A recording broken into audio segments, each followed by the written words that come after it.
In this series, we'll be talking to people from nations across the world to send best wishes across the oceans and learn more about how they overcome the challenges in this fast and ever-changing world.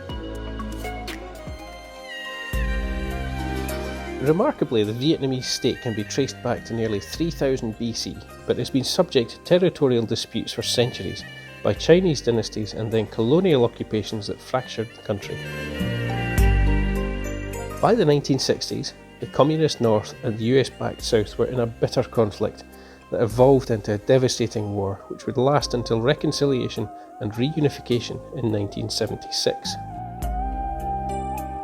The past 30 years have seen an incredible transformation in Vietnam, with a booming economy and rapidly growing middle class. Despite being an emerging economy with a limited health system, Vietnam has managed to contain this COVID-19 pandemic better than many more advanced economies. It has achieved this through an aggressive, almost military-like approach that included early intervention, strict quarantine and tracking. To find out more about this amazing nation, I speak to former Stonehaven resident and now our Scot in Hanoi, Ray McRobbie. Thank you very much for joining us from Vietnam and welcome to Scotland's Calling. So Ray, tell us some more about your journey. My degree back home in journalism meant almost nothing. I could not get work.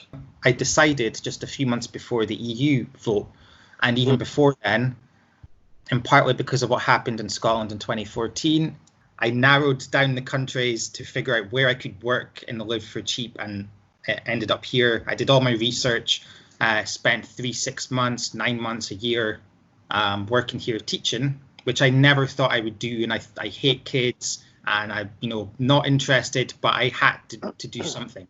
And it turned out I really liked it. And eventually I got into work. I'm mainly a sub-editor now for different media companies or other big companies. And the schedule's great and the weather's great and the food's great. And how would you characterise, what Vietnamese culture is like and their approach to life? They've got a very strong work ethic. It's work, then family. Everyone manages to have the opportunity on the holidays. Like we just had the Liberation Day. Everyone, thousands of locals and the expats just get out of the city and go to the countryside and hang out for a few days somewhere. I cannot complain, and I always remember every day why I wanted to move here, so I don't complain. And it's been almost 4 years now. Vietnam went through, one of the most horrific periods in modern world history, very recent times. And it's fascinating to then understand how a nation really emerges from that. You don't want to talk about what happened in the 60s and 70s. A lot of people from that time are not here anymore. But you do still read about people who have passed knowledge or experience onto their children and grandchildren, and you still remember those things through what your grandparents might have said or done. So there is just a different way of thinking in terms of being happy with what you've got. Vietnam produced COVID-19 public information films with catchy tunes. They proved incredibly popular and helped spread the message.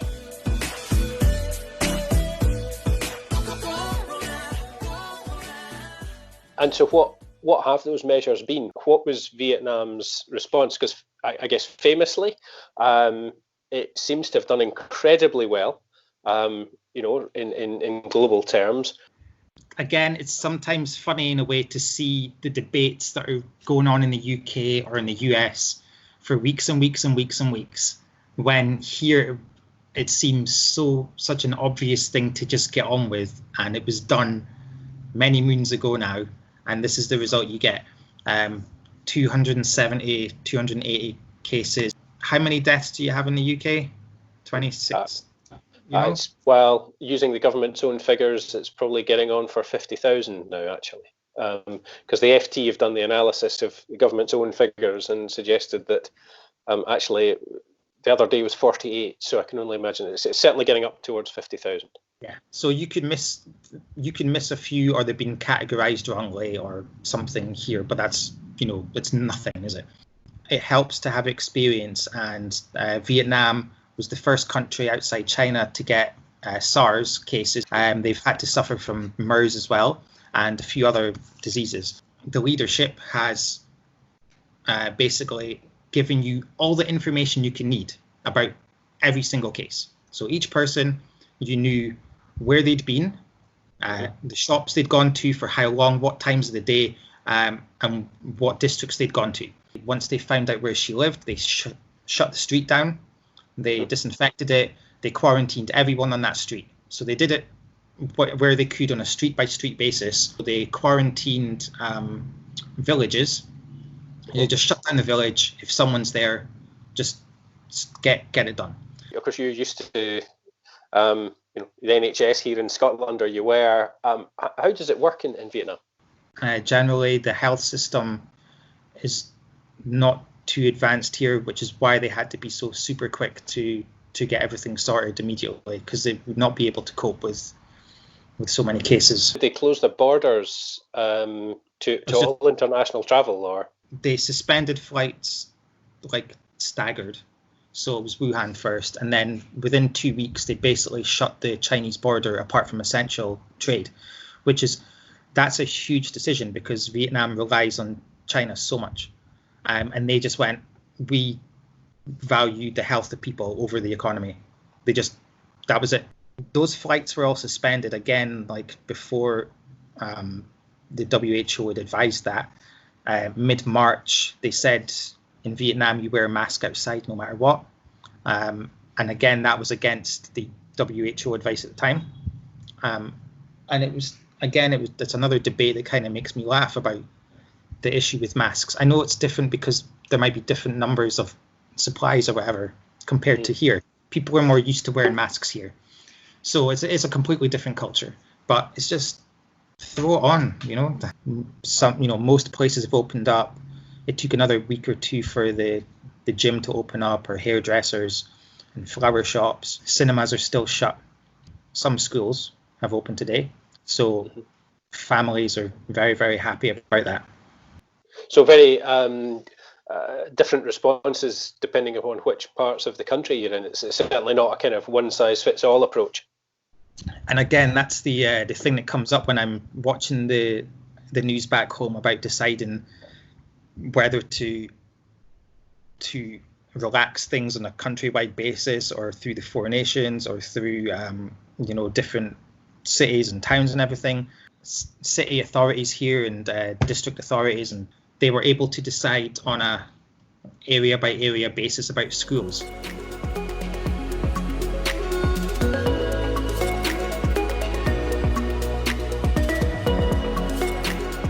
The number is almost nothing. Deaths, zero. No deaths here. And people can be skeptical about it, for sure. But they've told us everything about the cases, the people involved. The public sort of sense of trust in government decisions and government action been really positive as a result of their response to this pandemic, or is it just as it was? Has it made any difference? If it had to happen again,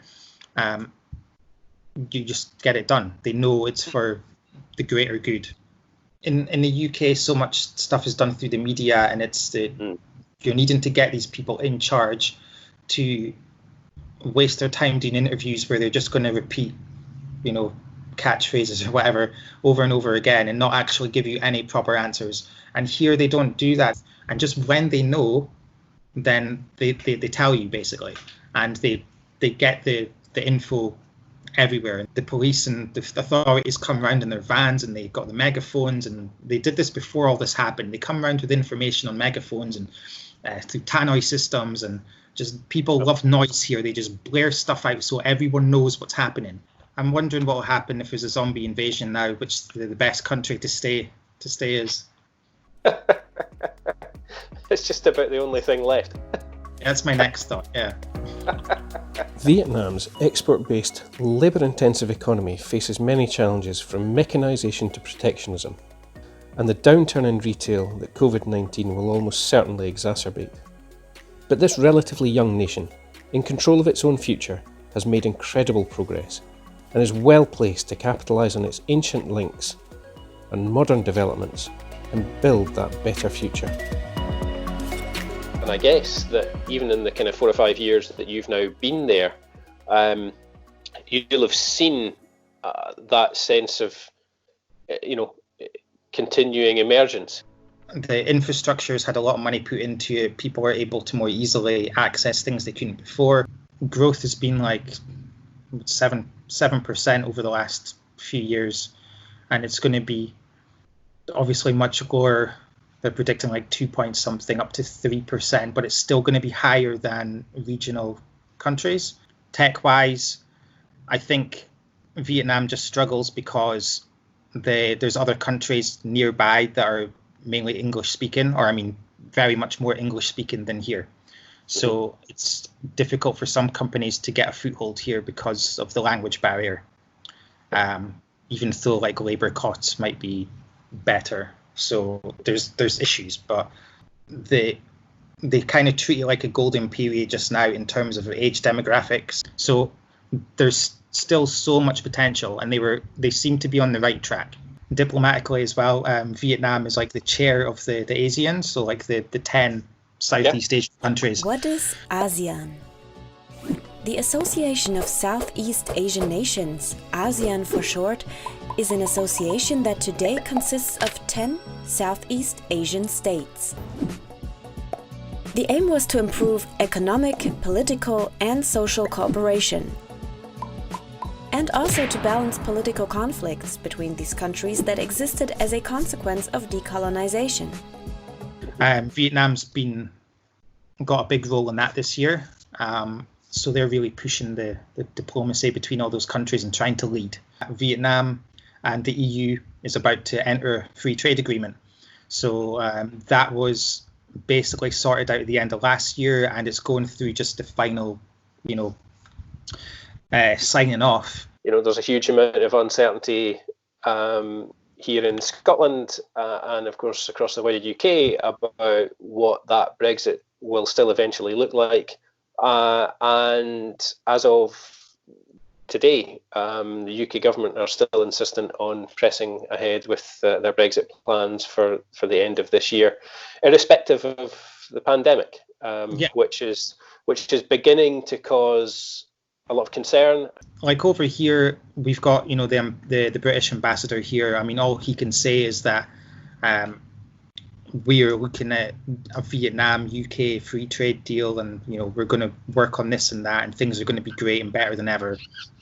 We just that is his job to push forward the potential and the positives and things, and just brush away the fact that this massive EU deal here for Vietnam and the UK is just walked away, Yeah.